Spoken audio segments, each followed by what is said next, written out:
Hey you guys, what's up? Your girl Junior. Welcome back to my channel. Appreciate you for tuning in. Now you guys, guess what? We have another show to add to the roster, and that is Put a Ring on It. I know I missed the first couple of episodes, and I think it was just because like on Fridays it's hard for me to get to TV. So I just, didn't catch the first two episodes to review them in time basically. I didn't want to just put the videos out super late. So I'm just gonna pick up on episode 3, which we're gonna talk about right now. Put a Ring on It definitely has become one of my favorite on TV shows, man. It reminded me of last season. Last season when I got into it with old Keith, dusty, dirty, bummy ass, okay? Bummy, y'all, just sitting there up in old girl's apartment, laid up, doing nothing but talking to his little, New Orleans accent. And basically, he was bumming it up at her house, didn't want to admit it, and always use the emotional card to try to, keep her from moving on. Old dude was crazy, point blank period. He was stalking her, taking pictures of her bank accounts. Y'all, this is the link that niggas will go through to try to keep what they know to be a good woman, point blank period. Because she definitely, Shorty was putting up with a lot of mess from Keith, point blank period. And that nigga tried to comfort me in the comments one time. I think I still had that. Boy, he really tried to comfort me in the comments. Y'all had to check him. Had to let him know. Bro, I just watched your life on TV. You really should be saying nothing right now. And I lit his ass up in the comments. But it just reminded me of that last season. But put a ring on it, you guys. Y'all, let's go ahead and get into this season because we actually have a new therapist, Dr. Stacy. And so that's what we're just going to open up into the episode, y'all. So, first of all, too, as we go along with this review, I don't know what's going to come out of my mouth. I'm a little, lit, under her high maintenance right now.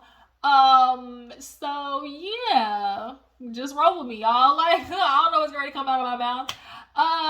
But so be it. Yeah, so we gonna talk about Dr. Stacy and what's his name? What's the name? Dunbar.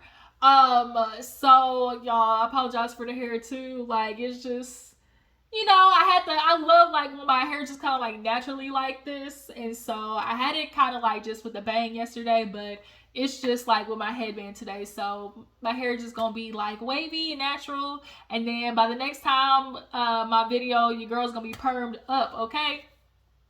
My hair gonna be fried down, laid to the side. But every now and again, I like to just let my hair just air out and just be what it is. Sometimes you just gotta let your hair. Everybody knows after you have a hairstyle, because I took my faux locks out, you just gotta let your hair breathe. Be let natural a little bit. Yeah, I think it's kind of cute or whatever. But yeah, back to so that's how I get sidetracked. That's the only problem. When I have a session before a goddamn review, I'd be going off into the sunset. That's the only problem when I review.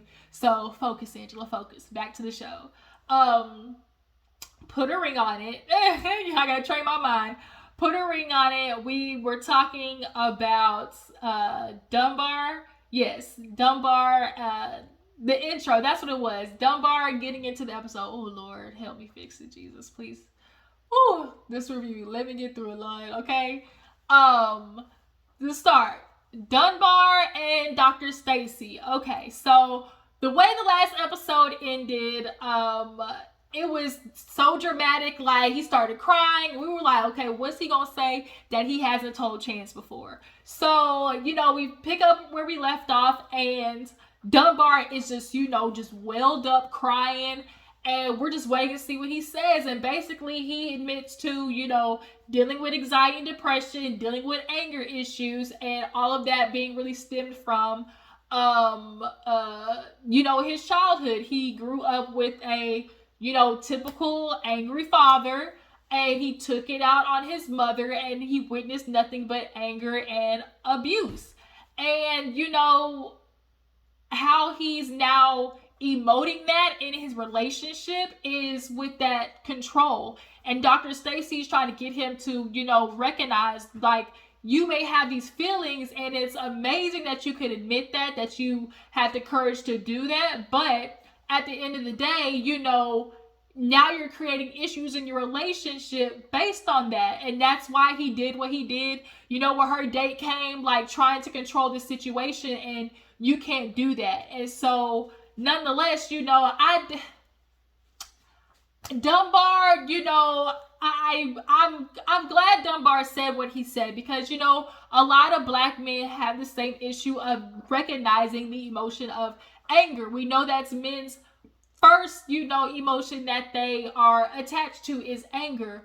But the problem is, how does that show up in relationships with women? And so, you know, now we have this man Dunbar who I do believe, you know, has these feelings. That's one thing I do think, you know, black men, they are aware of what makes them in some capacity, like angry, you know. And so the thing is, once they are aware of that, some men use that as, you know, emotional manipulation. And I feel like Dunbar might be one of those niggas, because at the end of the day, like,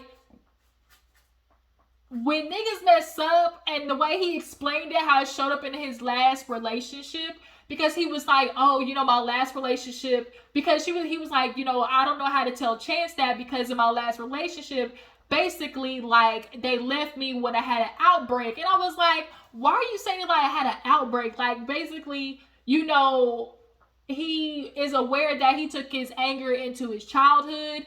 And, you know, he brought that, you know, he said, you know what, I would bring that anger, you know, back home, like, essentially.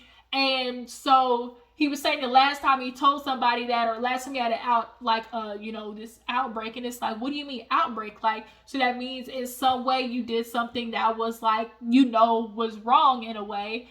And so he's like, when I tried to tell that person, they left me. And it's like, you're mad they left you after you had a quote unquote outbreak. Like, that person has every right to walk away. Like, there was like this expectation. He's like, I don't know if I can trust Chance, you know, because the last time I told somebody or whatever, you know, they left me, essentially. And it's kind of like, somebody has the right to walk away. They don't have to put up with your BS. Like, that's one thing. And like, it's like, you know, black men, what they are expecting is loyalty through like these angry outbreaks, as he was trying to call it.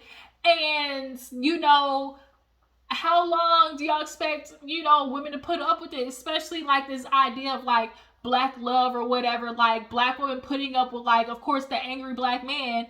And like, y'all need to take y'all asses to therapy and fix it. And so when he does the shit that he does at the end of the episode, which we're gonna get into, like, it's, I'll revert back to this situation right here, because it's like, y'all niggas will be depressed, but y'all don't want to do anything about it.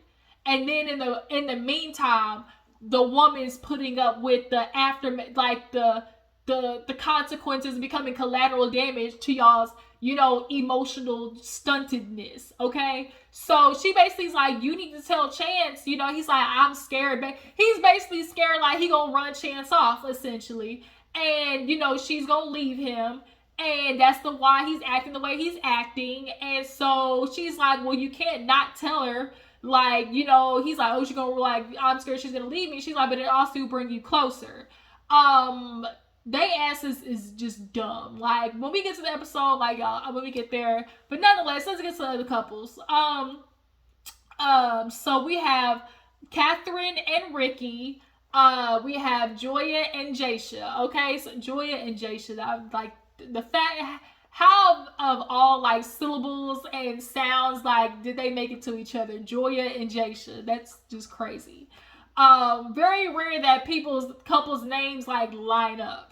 But so nonetheless, you know, Dr. Stacy's now talking with the other couples. First of all, Dr. Stacy, I'm finding out, like, it's, oh my god, from one of my favorite like black classics, A Thin Line Between Love and Hate. Everybody knows the classic of, or at least niggas do, the classic of A Thin Line Between Love and Hate. Everybody knows my lines. Oh, she done broke me down to my break pants. Officers, where's the justice? Y'all, that is my favorite part. Officers, what's the justice? She done broke me down to my break pants. Oh, he was kicking the air. Oh, I can't. but yeah, so yeah, thin line between love and hate. Yeah, she was on that movie, but nonetheless, Dr. Stacy talks to Ricky and Catherine, and uh, basically, she asked him about the date, and the girl showed up, dreaded, cute little redhead girl, whatever, attractive enough for Ricky to find her attractive.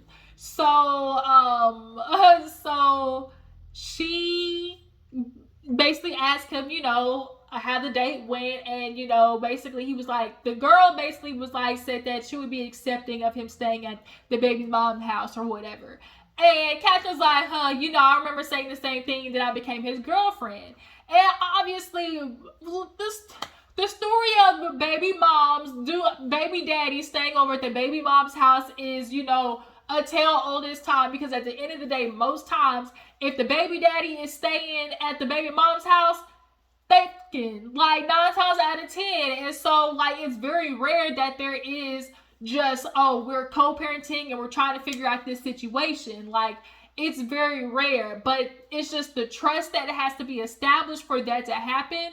It's always dependent on the baby daddy and making sure that it's understood that this is for co-parenting. A lot of times dudes ain't doing that because it's not, oh, this is for co-parenting. It's all because I still want to be able to slide back from time to time. Like we all know that's what it is most majority of the time. But nonetheless, she asked him if he wants to go on another date, and he was like, oh, no, I wouldn't go on the date because like I'm just worried about how she's gonna feel or something like that. And so Dr. Stace has to let him know, like that's kind of defeating the whole purpose of like, this process. Like you have to figure out what you're working on. Like you're not really growing like and learning if you're not really giving yourself the chance to go through the process. So she's like, I'm gonna ask again, would you go on a second date?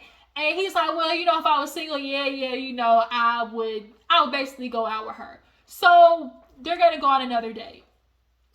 So Joya and Jasha, he basically has the girl come who, had a little body. And she was cute or whatever, cute enough to be attracted to him. And so Joy was like, when she walked through the door, she was cute and everything. And, she was like, I perked up or whatever. And so Jasha, found her attractive or whatever. Their conversation, she's into meditating. She's into all of these things, things that I've been working on, and then the fact that she was younger and wasn't in a rush to have babies was a huge thing to him that he was kind of like, perked up about, because at the end of the day, Joya wants kids right now. And Joya wants them sooner rather than later. And because of his situation with his ex-wife, with the kid, that's what we found out later in the episode is kind of what has him stunted in, being able to talk about this conversation of kids. But, during the date, he's like, her obviously, more focused on work right now and not, rushing to have kids. That's kind of, something that he, is kind of battling with right now. So, but he's like, at the end of the day, like, when I got home, it was a good date. Like, I just was reminded of all the things I love about Joya. And he's like, she just has that thing, like, that makes me feel different. Like, she looks at me, and he's like, he basically called it, like, the Marilyn Monroe thing. Like, it basically, it's like, Joya has it where, like, it's the sweet smile, but, like, under that sweet smile, there's, like, a little, there's a little come hither action, like, the over-the-shoulder type situation, like, just come hither. And, the Marilyn Monroe, like, it's, girls have it. And, I kind of appreciate, I'm more of that type of, like, sensual, sexual energy. Like, some girls emote sex a little bit louder. Some do a little bit more, seductively. And it's more in the smile than in, the titties and ass type situation. And that's, you can see Joya has that. And he's attracted to that. It's like the mystery behind like this sweet smile, essentially, is kind of what Joya has. And nonetheless, for this week's date, they are doing X's. And they're doing X's, and Dunbar and Chance really is missing out on that because they was waiting for them to show up, and then when Dunbar and Chance didn't show up, it's kind of like y'all got these everybody waiting, and it's like we knew this couple, they were already complicated from the start. Chance clearly is not really ready to be open and discussing what's really wrong in this relationship. Like, she's very combative, and the fact that Dunbar had this very emotional, moment on national TV, it's just like they're not really ready to do the work. So Dr. Stacy, that name slipped out of my mouth because I have a coach, my ex track and basketball coach. Her name was Coach Stacy, so like that's why it came out like that.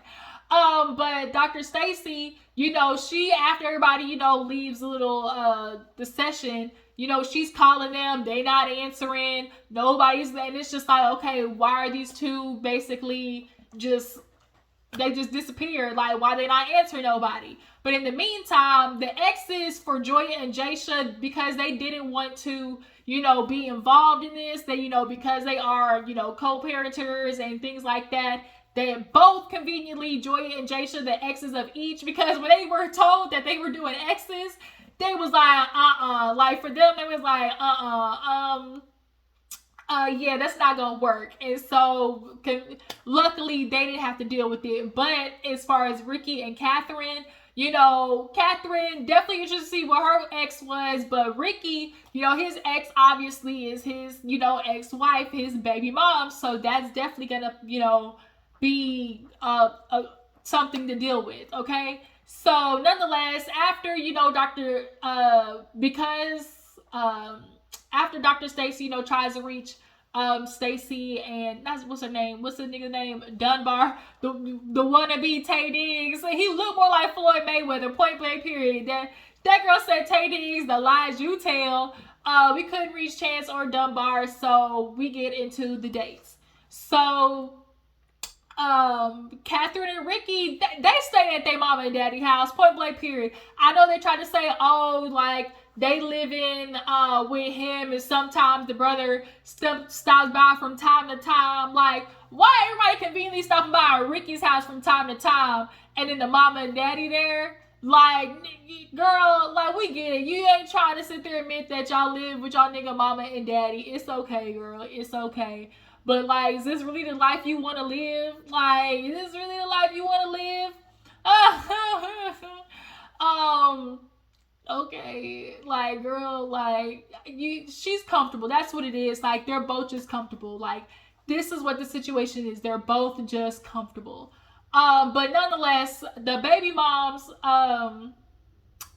she comes, and her name is Chelsea, and the fact that he stays at Chelsea's house, like, they both are basically saying, like, it really is nothing between us. Like, we just do this because we are, trying to co-parent. He's like, from time, she doesn't understand that. No, that happened. That's what they were talking about today. So basically, Chelsea comes, and it's not weird between, Catherine or her. Like, her name's Chelsea, right? I think it's Chelsea. But things aren't weird between Catherine and her. Like, they hug. There wasn't kind of like any like just super negative energy or nothing like that. But basically, the baby mom is like, picking him up for the date. And overall, she just feels like she thinks that, Catherine is not comfortable or just like insecure when it comes to them. And she doesn't want that to affect, him being able to co-parent essentially. So he's leaving for the day. He's opening up the door and everything. She's like, okay, you learning. And it was like, I get it. Like, you were trying to make it seem like he was doing something spectacular, but I'm sure that stuff he was doing when y'all first met. Like, most men, that's like the first, they start out doing stuff like that. Like, so I just like, I get what you were trying to do, but like at the end of the day, wow, he opened up the door. Like, yes, it's appreciative, like, but that's not what was really the issues in y'all's relationship, is what I'm trying to say. And nor is it the relationship, nor is it really the issues in the current relationship that he's in with Catherine, is what I'm trying to say. So yeah, so they get to the date, and that's when they start talking about, like, co-parenting, and how, this is just for y'all's relationship. When he's picking up the son, sometimes he stays and is waiting while she goes to do whatever she does or whatever. And it's like, I am wondering, like, why isn't the son coming over to y'all's house? Like, are you getting dropped off at the baby mom's house? Like, does he have his own car? Like, why is he driving over? He's driving over to watch the son at the baby mom's house. Like, I just got a lot more questions. But nonetheless, the way they basically have it set up, like, Chelsea's like, I would get it. Like, I'm a woman, so I understand, I would feel some type of way about my man, staying at another woman's house. But she's basically worried that she doesn't, want basically Catherine's insecurities to stop him from, being in the child's life. And I was like, I don't think, like, Catherine would ever make it that bad, or make it about, like, being in the child's life. I don't ever see, like, she doesn't seem that type of girl. Like, she's been around long enough. Like he said, she's been around, us long enough. She's been around, like, the family for so long, so I don't think that's really a concern. But, like Chelsea said, like, you're going to have to be the one to set the precedence. Like, that's what Catherine's writing on, is for Ricky to set the initiative of, like, making sure the relationship between them two, and just their understanding between everybody, like, it starts on the men. And a lot of men avoid doing this, like having a baby mom and having a girlfriend and having a fiance or a wife and an ex-baby mom. Like, it's up to the man to initiate the comfortability between everybody. And a lot of times niggas don't do that, one, because they still getting the baby moms, and they don't want the baby moms to know the current girlfriend. They always beefing. Like, we know how this story goes. A lot of times men be avoiding that because they slide back to the baby moms. That's a big concern. And so if you want your current woman to be confident, you're always going to keep her filled in with the baby moms, point blank, period. So Anthony, not Anthony, what was the nigga name? Dang, I can't even think of his name right now. Corey. So Catherine goes out with Corey. Come to find out, Corey was like 32 and she was 20, or 36 and she was 20. So basically they worked at the same place. She came in, they started out, the typical story, was friends, and then they just kind of grew into more. I think they became engaged, but now he's currently moved on to a girl named, like, Stacy or something like that. No, or like Stella or something, whatever, Sophia or something like that. But they go out on their date. He kind of was big foreheaded a little bit with, like, curly hair in the top. But nonetheless, because he was older, like, it just kind of seemed like, basically, he sat with him when he came in. He was like, oh, she's still hard-headed. He was like, yeah, she definitely has her ways. She can stuck and be, like, how she feels sometimes. He was like, yeah, that was a problem in our relationship. But when they go out on their date or whatever, he basically talks about how, she could grow. She's like, yeah, that I think about it, I feel like I could do better with explaining, my feelings, or just, like, not being so obsessed about some things. Since he basically said, like, she would become so helping us, or, like, sometimes blow small things into bigger things, essentially. And so she's like, yeah, that's something I need to work on. So nonetheless, their date was just like her learning to just be more, I guess, open and less reactionary. So we get to Joy and Jasha basically this week because they didn't have no dates. She was going to go over to talk to them. So at this time, Chance and Dunbar finally get on the screen and basically talk about, we were working on some things and we have to work. So basically was like, we're currently working on some things and we'll get back to you. Okay. So Joya and Jasha, Dr. Stacy ends up talking to Jasha kind of on his own. And so basically, because, Joya and him, like, they're having this battle of having kids. Like, how soon are we going to have kids? And, Joya wants him faster. At the end of the day, she wants more. You know, her baby daddy's in New York, his baby mom's is in Georgia, and he can see whatever. And the child goes, you know, with the dad in the summers, and you know, nonetheless, that's what's keeping him from having a child with Joya at the end of the day.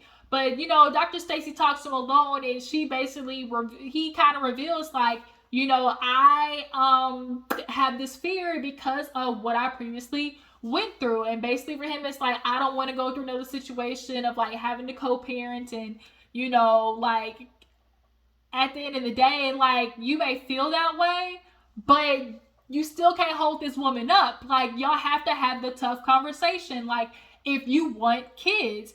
And a lot of times men will do that, and they waste a woman's time. And this woman is saying, obviously, y'all use the woman's biological clock against her, point blank, period.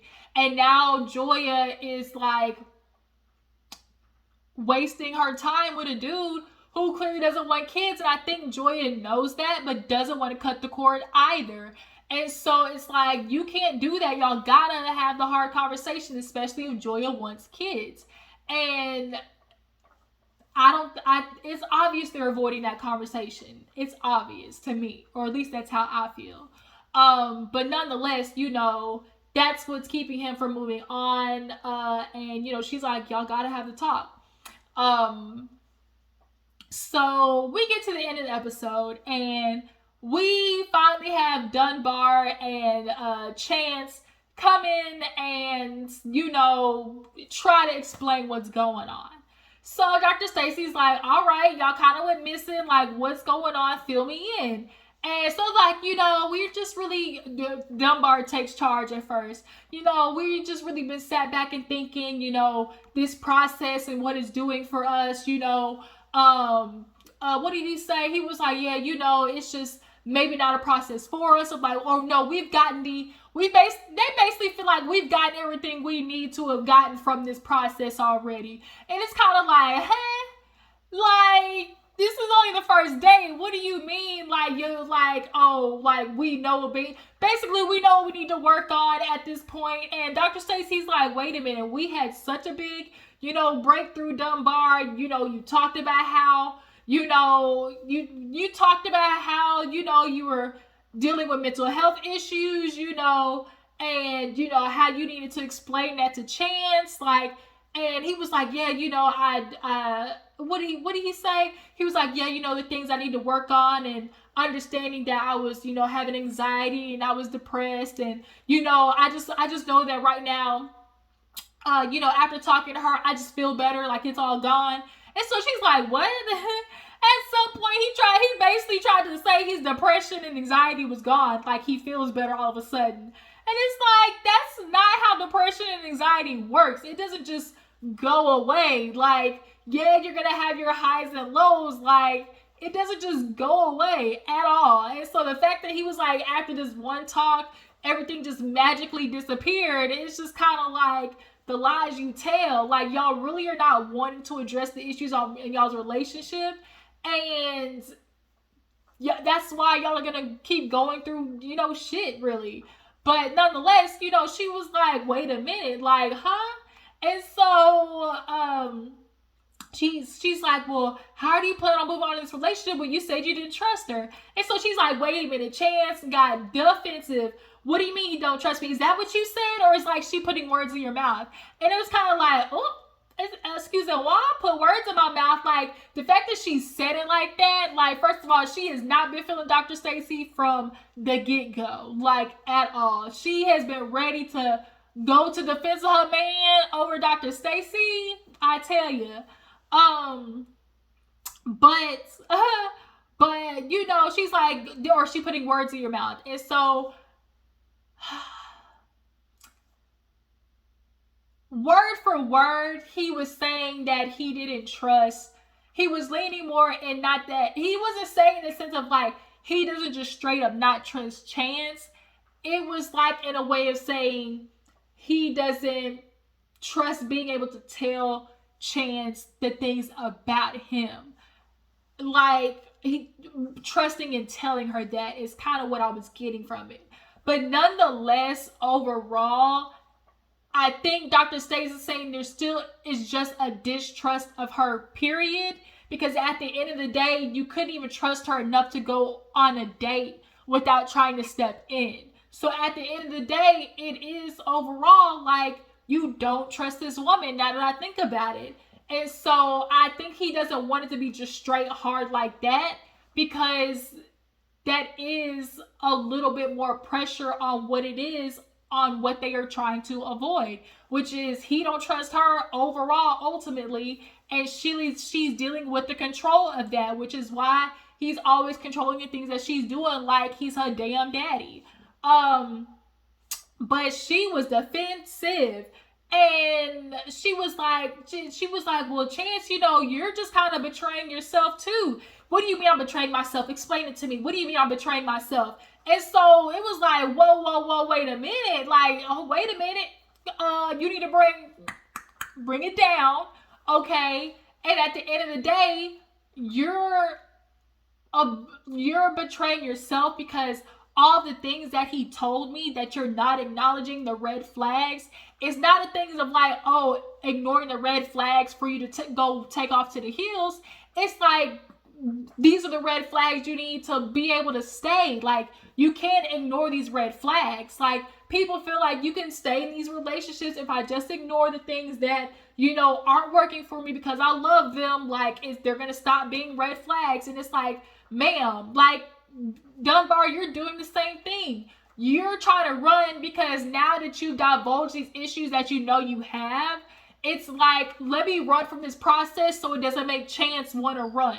He doesn't want Chance to see him for he really is and take off for the hills. Ultimately, that is what Dunbar's fear is. And it's like, y'all are running from this process talking about, oh, we got everything we need to like move and work ultimately on. It's like, no, y'all haven't. Like, you really haven't. And so at this point, Dr. Stacey can't, she's just looking at them like, I really wish y'all the best. She basically gave them a look like, this shit gonna burn in hell real fast. She let them know, y'all are trying to run, but at the end of the day, these issues are going to follow you, and that's just what it is, point blank, period. Now Chance is going to be she's clearly in a mentally and emotionally kind of abusive relationship with this man, point blank, period. This is what I'm seeing. This man is going to be very mentally, emotionally abusive to her, and she is on defense mode automatically. She grew up with her black father, and so all she knows is, black men, and I'm supposed to just adhere to that. And in the process, it's like, girl, but what about you though? Like, it seems that she's always ignoring and very hard-headed to hearing about how this relationship is in effect to her, and how she also plays into that relationship with her own things that she needs to work on. And she's also ignoring how she has things to work on in this relationship too. But nonetheless, that you guys, that was put a ring on it. We're gonna see how this plays out next week, because this, Chance and Dunbar, they leave, so they're gonna replace another couple. So we're gonna see who this new couple is. But I appreciate y'all for tuning in. Let's put a ring on it. Y'all tell me what you feel about each couple. How do you guys feel about Chance and Dunbar running for the hills? Do you guys believe that Ricky stayed at his mom and daddy house? I feel like they're singing at the mom and daddy house. That's what I really feel like. And do you guys feel like Jaisha and Joya will break up? I appreciate y'all for tuning in. Follow me on Instagram and Twitter. I will catch you guys later. Deuces.